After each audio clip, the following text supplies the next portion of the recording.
أعوذ بالله من الشيطان الرجيم. بسم الله الرحمن الرحيم. يا أيها الذين آمنوا إذا جاءكم المؤمنات مهاجرات فامتحنوهن الله أعلم بإيمانهن فإن علمتموهن مؤمنات فلا ترجعوهن إلى الكفار لا هن حل لهم ولا هم يحلون لهم وآتوهم ما أنفقوا ولا جناح عليكم أن تنكحوهن إذا آتيتموهن أجورهن ولا تمسكوا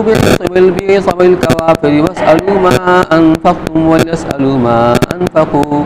ذلكم حكم الله يحكم بينكم والله عليم حكيم. وإن فاتكم شيء من أزواجكم إلى الكفار فعاقبتم فآتوا الذين ذهبت أزواجهم مثل ما أنفقوا واتقوا الله الذي أنتم به مؤمنون. يا أيها النبي إذا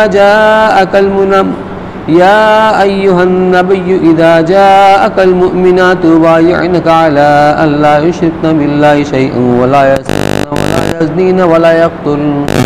ولا يقتلن أولادهن ولا يأتين ببهتان يفترينه بين أيديهن وأرجلهن ولا يعصينك في معروف فبايعهن واستغفر لهن الله إن الله غفور رحيم. يا أيها الذين آمنوا لا تتولوا قوما غضب الله عليهم قد يئسوا من الآخرة كما يئس الكفار من أصحاب القبور. صدق الله العلي العظيم. يا أيها الذين آمنوا إذا جاءكم المؤمنات مهاجرات فامتحنوهن. اے ایمان والو، جب آئیں تمہارے پاس ایمان والی عورتیں وطن چھوڑ کر تو ان کو جانچ لو. اللہ اعلم بایمانہن، اللہ خوب جانتا ہے ان کے ایمان کو. فإن علمتموهن مؤمنات فلا ترجعوهن إلى الكفار، پھر اگر جانو کہ وہ ایمان پر ہیں تو مت پھیرو ان کو کافروں کی طرف. لا ہن حل لہم ولا هم يحلون لہن، نہ یہ عورتیں حلال ہیں ان کافروں کو اور نہ کافر حلال ہیں ان عورتوں کو. وآتوہم ما انفقوا، اور دے دو ان کو ان کافروں کو جو ان کا خرچ ہوا ہو. ولا جناح علیکم ان تنکحوہن اذا آتیتموہن اجورہن، اور گناہ نہیں تم کو کہ نکاح کر لو ان عورتوں سے جب ان کو دو ان کے مہر. ولا تمسکوا بعصم الکوافر واسألوا ما انفقتم وليسألوا ما انفقوا، اور نہ رکھو اپنے قبضے میں ناموس کافر عورتوں کے، اور تم مانگ لو جو تم نے خرچ کیا اور وہ کافر مانگ لیں جو انہوں نے خرچ کیا. ذالکم حکم اللہ یحکم بینکم واللہ علیم حکیم. یہ اللہ کا فیصلہ ہے، تم میں فیصلہ کرتا ہے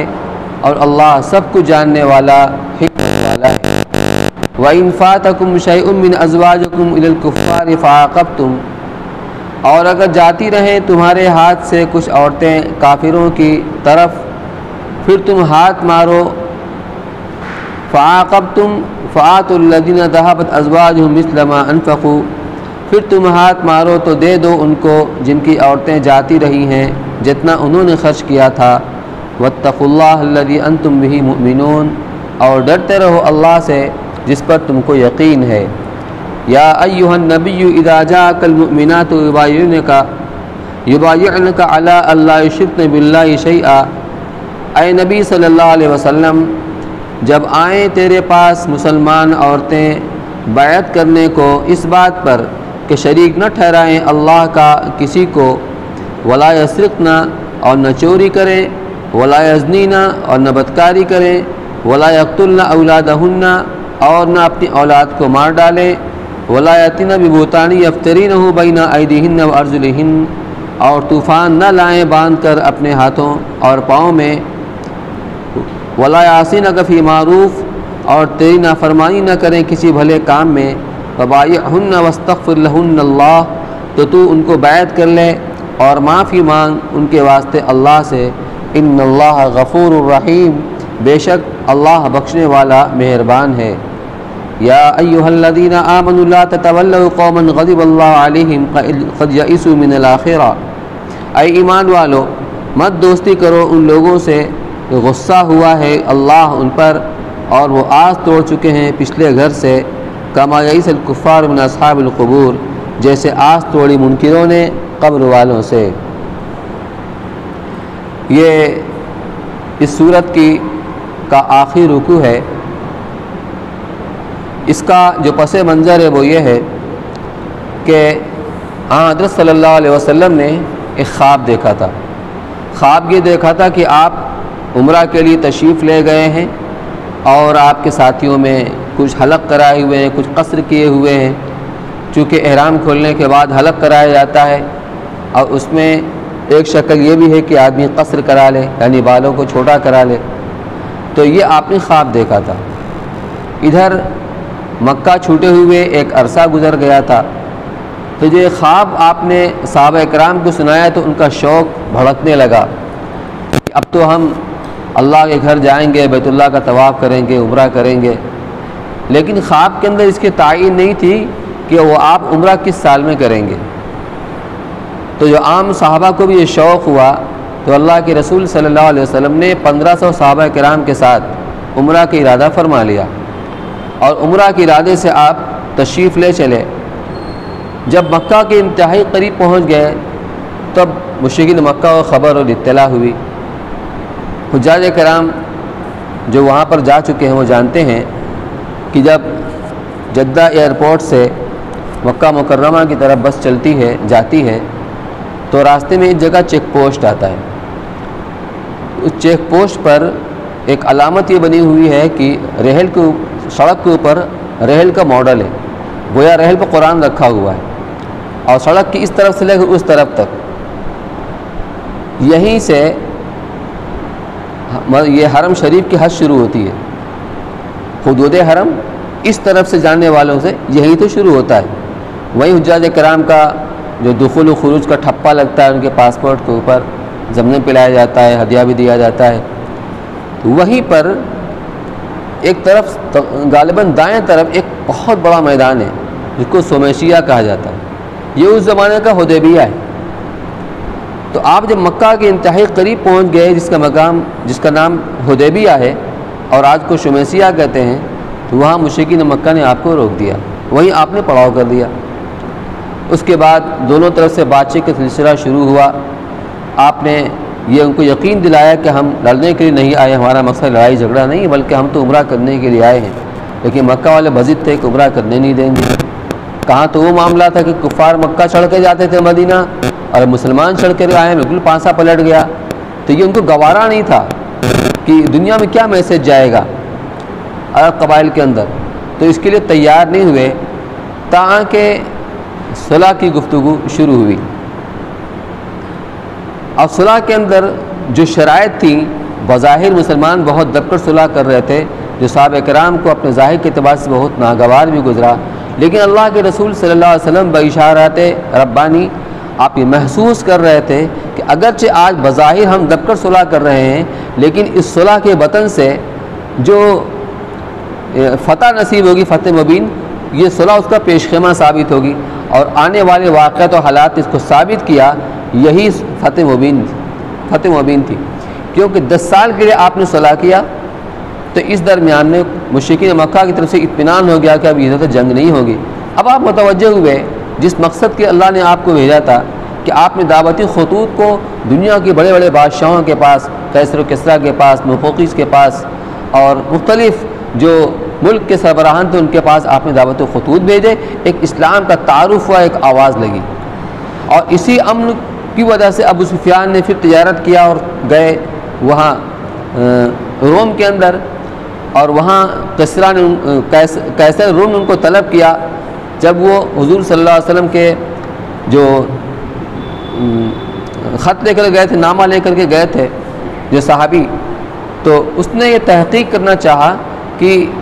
ان رسول کی پورا ڈاٹا ان کا اس نے معلوم کرنا چاہا، تو پتہ کرائے کوئی مکہ کا رہنے والا یہاں ہے، تو اتفاق سے ابو سفیان وہاں پر تھے، ان کو بلایا دربار میں، ان کے ساتھیوں کو ہی بلایا، اب بلا کر انٹرویو لیا، پوچھا کہ وہ رسول کیسے ہیں، خاندان کیسا ہے، نسب کیسا ہے، کبھی لڑائی تمہاری ان کے درمیان ہوئی کہ نہیں ہوئی، نتیجہ کیا رہا، وہ کس چیز کی تعلیم دیتے ہیں، ان کے اوپر ایمان لانے والے ابتداءً کس قسم کے لوگ ہیں، وہ سارا سوال جواب ہوا۔ اور جو ان کے ساتھی تھے ان سے کہا کہ دیکھو جہاں یہ غلط بیانی کریں، جھوٹ بولیں تو فوراً تم ٹوک دینا۔ تو ابو سفیان کوئی غلط بیانی کر نہیں سکے، تو اس نے تصدیق کی جیسا تم کہہ رہے ہو واقعی اللہ کے رسول ہیں، اور جہاں میں ہوں ان کا قدم یہاں تک پہنچ سکتا ہے، یعنی ان کا دین یہاں تک آ سکتا ہے۔ تو اسی زمانے میں ابو سفیان وہاں پر گئے تھے۔ تو عرض یہ کرنا ہے کہ جب صلح ہو گئی اسی موقع پر عمر رضی اللہ تعالیٰ عنہ کو بہت زیادہ بے چینی تھی۔ تو جب مسلمان واپس لوٹ رہے تھے تو وہ آیت نازل ہوئی انا فتح لک فتح مبینہ، کہ نبی ہم نے آپ کو فتح مبین عطا فرمائی ہے۔ تو عمر رضی اللہ تعالیٰ عنہ کو جب آپ نے آیت سنائی، کہا اوا فتح ذالک یا رسول اللہ، اے اللہ کے رسول کیا یہی فتح ہے؟ خالیہ لوٹ رہے ہیں، عمرہ بھی نہیں کیا، اور جو بھی شرائط تھی یہی فتح ہے؟ آپ نے فرمایا ای واللہ، خدا یہ قسم یہی فتح ہے، فتح یہی ہے، کیونکہ بڑی فتح پیش خیمہ اس کو بننا تھا۔ جب آپ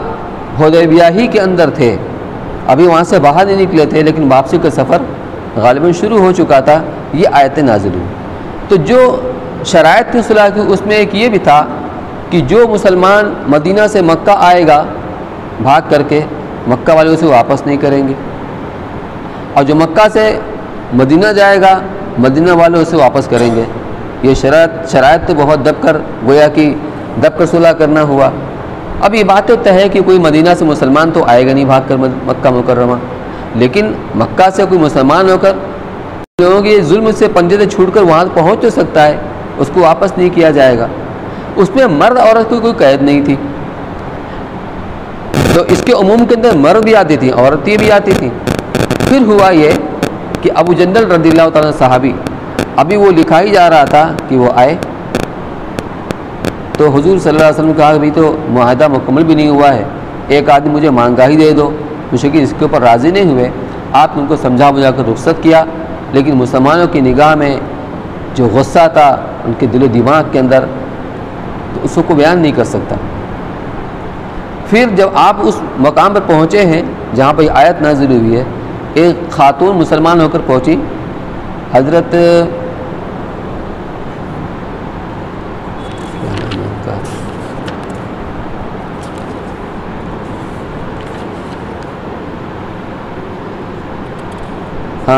سعیدہ بنت الحارث اسلمیہ رضی اللہ تعالیٰ عنہ مسلمان ہو کر پہنچی۔ یہ ایک کافر سیفی ابن انصب کے نکاح میں تھی۔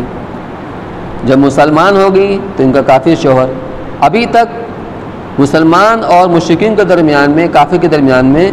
مناکحت کی حرمت کی آیت نازل نہیں ہوئی تھی۔ یہ پہلی آیت نازل ہوئی ہے جس میں اس بات کو صاف کر دیا گیا کہ مشرک اور مسلمان کے درمیان نکاح نہیں ہو سکتا،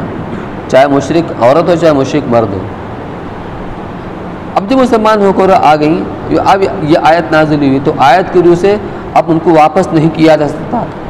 لیکن شرائط صلح کے اندر وہ بات طے تھی۔ تو اللہ کے رسول صلی اللہ علیہ وسلم نے ان سے اس کی وضاحت کی کہ اگرچہ اس وقت اس کی وضاحت نہیں ہوئی تھی کہ مرد کے لیے ہے کہ دونوں کے لیے، عورتوں کے لیے بھی ہے یا صرف مرد کے لیے ہے، لیکن اب اس کی وضاحت کی جاتی ہے آیت کی نازل ہونے کی وجہ سے۔ مسلمان تو مانتے تھے، کفار کو نہیں مانتے تھے، لیکن آپ نے اس کی وضاحت کر دی اور دونوں فریق نے اس کو تسلیم بھی کر لیا، اور اسی پر کچھ دن تک عمل ہوتا بھی رہا۔ اب آپ دیکھیے، یا ایھا الذین آمنوا اذا جاءکم المؤمنات، اے ایمان والو جب تمہارے پاس مومن عورتیں ہجرت کر کے آ جائیں، یعنی مکہ سے ہجرت کر کے مسلمان ہو کر کے آ جائیں، فامتحنوہن، تو تم ان کا امتحان لے لیا کرو، یعنی بات چیت کر کے یہ اندازہ لگا لو کہ واقعی مسلمان ہو کر کے آئی ہیں کہ اپنے شوہروں سے ناراض ہو کر یا کسی اور وجہ سے ان کے ساتھ نبھتی نہیں ہے، اپنا گلا پاک کرنے کے لیے آئی ہیں، یا کوئی اور دنیاوی غرض سے آئی ہیں، ان کا مقصود اسلام لانا یا ہجرت کرنا نہیں ہے۔ ایمان تو دل کے اندر ہوتا ہے، اس کو کوئی نہیں جان سکتا، ایمان کا مرکز، اس کا محل دل، یہ تو اللہ ہی بہتر جانتے ہیں، لیکن ظاہری طور پر تمہارے بس میں بات چیت کر کے اتنا انداز تو لگ ہی سکتا ہے۔ فامتحنوہن، ان کا امتحان لے لیا کرو، اللہ عالم بایمانہن، اللہ بہتر جانتے ہیں ان کے ایمان کو، کیونکہ ایمان کا محل دل ہے اور اللہ کے سوا کوئی نہیں جانتا۔ فَإِنْ عَلِمْتُمُوهُنَّ مُؤْمِنَاتٍ، اب یہاں علم ظن کے معنی میں کہ بات چیت کے ذریعے، سوال جواب کے ذریعے سے اگر تمہیں اطمینان ہو جائے، تمہیں محسوس ہو کہ واقعتاً وہ ایمان لے کر کے ہجرت کر کے آئی ہیں، فَلَا تَرْجِعُوهُنَّ إِلَى الْكُفَّارِ، تو اب اس جان لینے کے بعد کہ مسلمان ہیں، کفار کی طرف ان کو واپس مت لوٹاؤ، کیونکہ ان کا نکاح باقی نہیں رہا۔ کفر اور شرک کی وجہ سے جب اختلاف مذہب ہو گیا تو ان کا نکاح باقی نہیں رہا۔ امام ابو حنیفہ رحمۃ اللہ علیہ کے نزدیک مسئلہ یہ ہے کہ اگر شوہر کافر ہے اور عورت مسلمان ہو گئی، یا شوہر مسلمان ہے عورت کافرہ ہے، تو ایک کی مسلمان ہونے کے بعد اگر یہ دونوں کی دونوں دار اسلام کے اندر ہیں تو دوسرے کے اوپر اسلام کو پیش کیا جائے گا۔ اگر وہ اسلام قبول کر لے تو ان کا نکاح باقی رہ جائے گا، ورنہ اس اختلاف مذہب کی وجہ سے فوراً ان کا نکاح فسخ ہو جائے گا۔ تو ان کا نکاح فسخ ہو گیا۔ فَإِنْ عَلِمْتُمُوهُنَّ مُؤْمِنَاتٍ، جب نکاح فسخ ہو گیا تو اب پھر دوبارہ ان کو واپس کرو گے تو اپنے شوہروں کے ساتھ رہیں گی، یہ مناسب نہیں ہے۔ اس لیے اگر تم محسوس کرو کہ وہ مومنہ ہیں، فَلَا تَرْجِعُوهُنَّ إِلَى الْكُفَّارِ، تو ان کو کفار کی طرف دوبارہ واپس مت لوٹاؤ۔ لَا هُنَّ حِلٌّ لَهُمْ وَلَا هُمْ يَحِلُّونَ لَهُنَّ، صاف صاف فرما دیا، نہ تو وہ عورتیں ان کافر مردوں کے لیے حلال ہیں، نہ وہ کافر مرد یعنی شوہر ان مومن عورتوں کے لیے حلال ہیں۔ وَآتُوهُمْ مَا أَنفَقُوا، اور تم انہیں دے دیا کرو جو کچھ انہیں خرچ کیا ہے۔ ظاہر سی بات ہے، مہر یہ اسلام سے پہلے زمانہ جاہلیت کے اندر بھی تھا، اور مہر کی رقم ہر جگہ کے اس کے اعتبار سے ہوتی ہے، کہیں کم ہوتی ہے، کہیں زیادہ ہوتی ہے، کہیں بہت زیادہ بھی ہوتی ہے۔ تو ان کافر شوہروں نے جو ان کے اوپر مہر کی رقم خرچ کی، یعنی مہر میں جو کچھ دیا تھا، اب جب وہ اختلاف مذہب کی وجہ سے نکاح ان کا باقی نہ رہا اور تمہارے یہاں آ گئیں، تو اب تمہاری ذمہ داری ہے کہ ان کی مہر کی رقم انہیں واپس لوٹاؤ۔ یہ ذمہ داری حکومت وقت کی ہوگی، بیت المال کی ہوگی، اگر وہ ادا نہ کر سکے تو مسلمان باہمی چندہ کر کے ان کی رقم کو لوٹائیں گے۔ تو آتوہم ما انفقوا سے مراد مطلب یہی ہے کہ ان کا جو مہر جو ان کافروں نے ان سے نکاح کر کے جو خرچ کیا تھا، وہ خرچ مہر کی رقم انہیں واپس کرو۔ ولا جناح علیکم ان تنکحوہن اذا آتیتموہن اجورہن، اور تم پر کچھ حرج نہیں اس بابت کہ تم ان سے نکاح کر لو۔ جب ان کا نکاح کافروں سے فسخ ہو گیا اپنے شوہروں سے، تو اب تمہارے لیے یہ حلال ہو گئی، تم ان سے نکاح کر سکتے ہو، لیکن اذا آتیتموہن اجورہن، ان کا جو مہر ہے اس کو ادا کرنے کے بعد۔ یہ دو مہر ہوا، ایک مہر تو وہ ہوا جو ان کے سابق شوہر تھے کافر مشرک، تو ان کو لوٹایا گیا، جو ان مشرک شوہروں نے ان کو دیا تھا یہ تو ان کو لوٹایا گیا۔ اب پھر جب اسے نکاح کیا جائے گا تو اب نیا مہر، جس طرح عام طریقے میں نکاح کرنے کے بعد مہر دیا جاتا ہے، وہ بھی ان کو دیا جائے گا، تو تم ان سے نکاح کر سکتے ہو، کوئی حرج نہیں ہے، بشرطے کہ تم ان کا مہر دے دیا کرو۔ ولا تمسکوا بعصم الکوافر، اور کافر عورتوں کے تعلقات کو باقی مت رکھو۔ یعنی اگر کوئی مسلمان ہجرت کر کے مدینہ آ گیا اور اس کی بیوی جو مشرکہ ہے، کافرہ ہے، مکہ کے اندر ہے، تو فرمایا کہ اب اس اختلاف مذہب کی وجہ سے ان کا نکاح خود بخود فسخ ہو گیا، ان کے تعلقات کو باقی مت رکھو، لہٰذا چاہے طلاق دیں چاہے طلاق نہ دیں، ان کے نکاح سے وہ تو نکل ہی گئی۔ تو فرمایا کہ ان کافر عورتوں کے نکاح کے تعلقات کو باقی مت رکھو۔ وَاسْأَلُوا مَا أَنفَقْتُمْ وَلْيَسْأَلُوا مَا أَنفَقُوا، اور تم ان سے مانگ لو، سوال کر لو اس مہر کی رقم کا جو تم نے خرچ کیا ہے۔ یعنی کسی مسلمان مرد کی کافرہ بیوی جو مکہ کے اندر ہے، جب کفار کی ذمہ ہے کہ اس مسلمان کا دیا ہوا مہر کی رقم جو ہے وہ اس کو واپس کریں۔ چنانچہ عمر رضی اللہ تعالیٰ عنہ کی دو بیویاں تھیں، لیکن دونوں کی دونوں مشرکہ تھیں، تو انہوں نے طلاق دے دی، ویسے ہی وہ نکاح سے نکل گئی۔ اسی طرح حضرت ابوبکر رضی اللہ تعالیٰ عنہ کی ایک بیوی تھی، حضرت اسماء رضی اللہ تعالیٰ عنہ کی والدہ، قتیلہ نام تھا، تو وہ بھی مشرکہ تھی، مسلمان نہیں ہوئی تھی۔ تو کہا کہ وَاسْأَلُوا مَا أَنفَقْتُمْ، تو جو مہر کی رقم تم نے انہیں دیا تھا ان کی نکاح کے وقت میں، اور اب وہ مشرکہ حالت شرک کے اندر، حالت کفر کے اندر ہیں، تو مکہ والوں کی ذمہ داری ہے کہ وہ مہر کی رقم مسلمانوں کو واپس کریں۔ وَلْيَسْأَلُوا مَا أَنفَقُوا، اسی طرح وہ بھی مطالبہ کر سکتے ہیں ان مہر کی رقم کا جو انہیں خرچ کیا تھا، گویا آپس میں لین دین اس طریقے سے کر لیا کرو۔ ذالکم حکم اللہ، یہ اللہ کا فیصلہ ہے، اللہ کا حکم ہے، لہٰذا اس میں کوئی چون چرا نہیں ہوگا، اس کو آنکھ بند کر کے ماننا ہے اور عمل کرنا ہے۔ یحکم بینکم، جو اللہ تمہارے درمیان میں فیصلہ کرتے ہیں، واللہ علیم الحکیم، اور اللہ تعالیٰ سب کچھ جاننے والے، حکمت والے ہیں، ان کا فیصلہ حکمت کے اوپر مبنی ہے۔ وَإِنْ فَاتَكُمْ شَيْءٌ مِّنْ أَزْوَاجِكُمْ إِلَى الْكُفَّارِ، اور اگر تمہاری کچھ بیویاں چھوٹ جائیں تم سے کافروں کی طرف، فَعَاقَبْتُمْ، پھر تم ہاتھ مارو، یعنی ان کا پیچھا کرو، یعنی بدلے کے طور پر۔ اصل میں یہاں بتلانا یہ ہے کہ جو مسلمان شوہروں کی کافر بیویاں مکہ کے اندر رہ گئیں تو مکہ والوں نے ٹال مٹول کیا، وہ مہر کی رقم واپس نہیں کیا۔ تب قرآن اس کا ایک راستہ یہ بتا رہا ہے کہ جو تمہاری بیویاں تمہارے ہاتھ سے چھوٹ گئیں، یعنی تمہارا خرچ کیا ہوا مہر کی رقم انہوں نے تم کو واپس نہیں دیا، تو اب وہ عورتیں جو مشرکین کی مدینہ کے اندر آ گئی مسلمان ہو کر ہجرت کرنے کے بعد، تو اب ان کا مہر کا رقم مکہ والوں کو واپس لوٹانا ضروری ہے۔ تو اب یہ کر سکتے ہو کہ جس مسلمان کو اس کی مشرکہ بیوی کا اوپر خرچ کیا ہوا مہر کی رقم جو اس کو نہیں دی گئی ہے، بجائے ان مشرکین کو دینے کو ان کو دے دو۔ بات سمجھ میں آ گئی؟ بجائے مشرکین کے لوٹانے کے ان کو دے دو، اگر کم پڑ جائے تو فبیہا، زیادہ ہو جائے تو جو زیادہ جو فاضل بچ گئی وہ ان کو لوٹا دو۔ یہ فرمایا گیا کہ وَإِنْ فَاتَكُمْ شَيْءٌ مِّنْ أَزْوَاجِكُمْ إِلَى الْكُفَّارِ، اور اگر تم سے چھوٹ جائیں تمہاری بیویوں میں سے کچھ کفار کی طرف، تو اب تم ان سے بدلہ لے سکتے ہو۔ فَآتُوا الَّذِينَ ذَهَبَتْ أَزْوَاجُهُمْ، تو بدلے کے طور پر تم دے دو ان لوگوں کو جن کی بیویاں چھوٹ گئی تھیں، یعنی ان کو مکہ والوں نے مہر نہیں دیا تھا، مہر کی رقم نہیں دیا تھا، لوٹایا نہیں تھا۔ مِثْلَ مَا أَنفَقُوا، اسی جیسا، اسی کے وقت جیسا کہ انہوں نے خرچ کیا تھا، جیسے کا تیسا ہو گیا، جتنا ان سے لینا تھا اتنا تم روک لو، جس کو دینا تھا اس کو دے دو۔ وَاتَّقُوا اللَّهَ الَّذِي أَنْتُمْ بِهِ مُؤْمِنُونَ، اور ڈرو اس اللہ سے جس پر تم ایمان رکھتے ہو، یعنی اس میں کوئی کمی بیشی نہیں ہونی چاہیے۔ یا ایھا النبی اذا جاءک المؤمنات، یہ اللہ کے نبی صلی اللہ علیہ وسلم کو حکم دیا گیا کہ جب وہ کوئی مسلمان عورت ہجرت کر کے آتی تھی تو اس سے سوال کیا جاتا تھا، وہی بات کہ اپنے شوہر سے ناراض ہو کے تو نہیں آ رہی ہو، نہیں رہی تھی اس لیے تو نہیں آئی ہو، کسی اور وجہ سے، یا کسی سے محبت مدینہ کے اندر اپنا مقصد حاصل کرنے کے لیے اور کوئی غرض۔ تو جب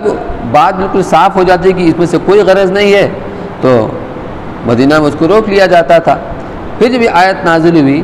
تو ممکن ہے کہ اتنا سوال جواب یا اس کو انٹرویو کہہ سکتے ہو، اس کے بعد اطمینان ہوگا کہ مسلمان ہیں، ہجرت کر کے آئی ہیں، تو اس کے بعد ہو سکتا ہے کہ یہ بھی آپ ان سے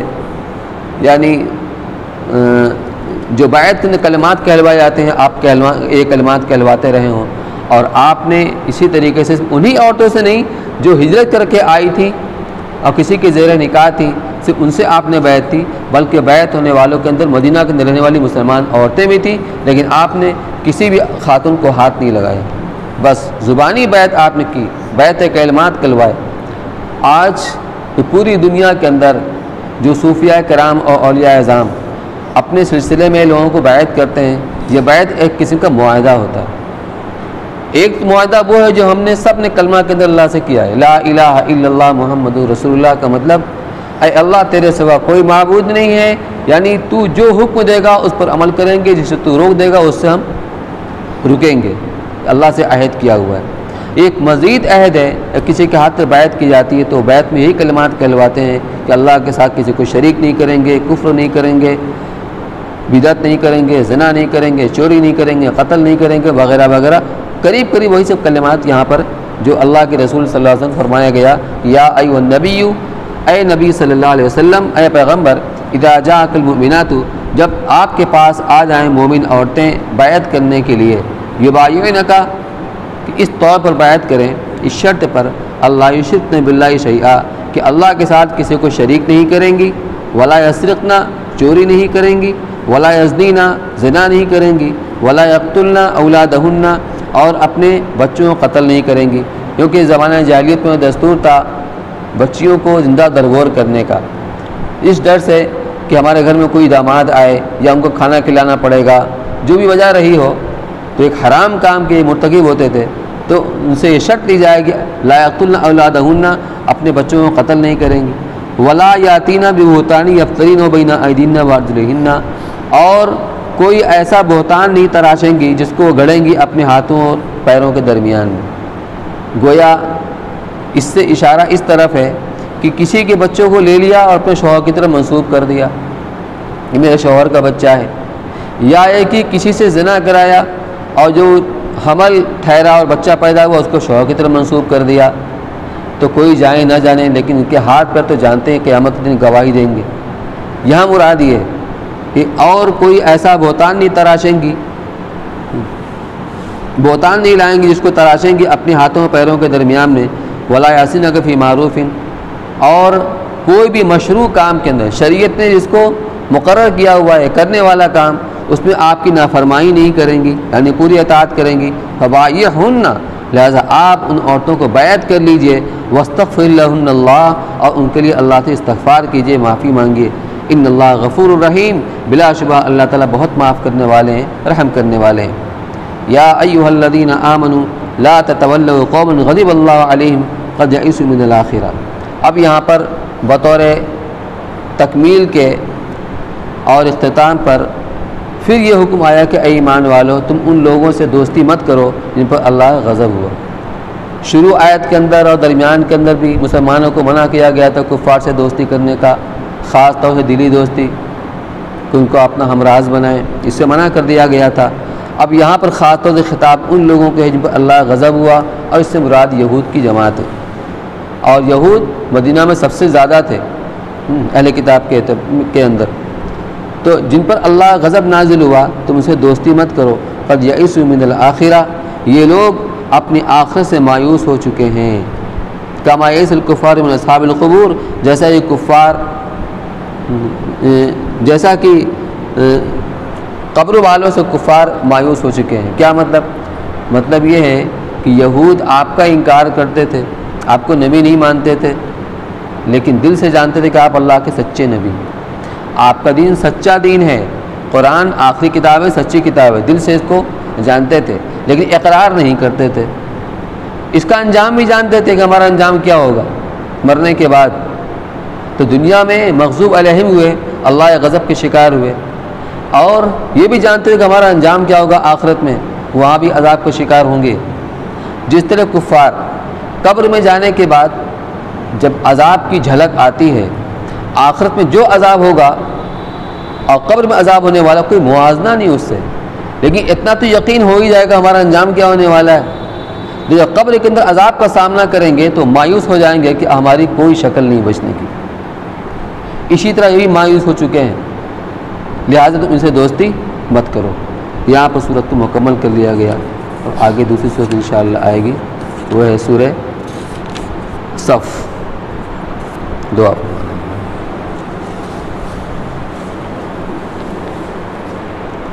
اللہم صلی علی سیدنا و شفیعنا نبینا مولانا محمد مبارک وسلم۔ اللہم انت السلام منک السلام علیک والسلام تبارک ربنا وتعالیت یا ذا الجلال والاکرام۔ الہ العالمین ہم سب کے پڑھنے کو بے انتہا قبول فرما۔ یا اللہ تعالی کلام پڑھا گیا تو تشریحات پیش کی گئیں، اس کہنے سننے میں جو بھی کمی کوتاہی ہوگی وہ دریائے رحمت سے معاف فرما۔ یا اللہ قرآن پاک کے ساتھ اچھی وابستگی نصیب فرما،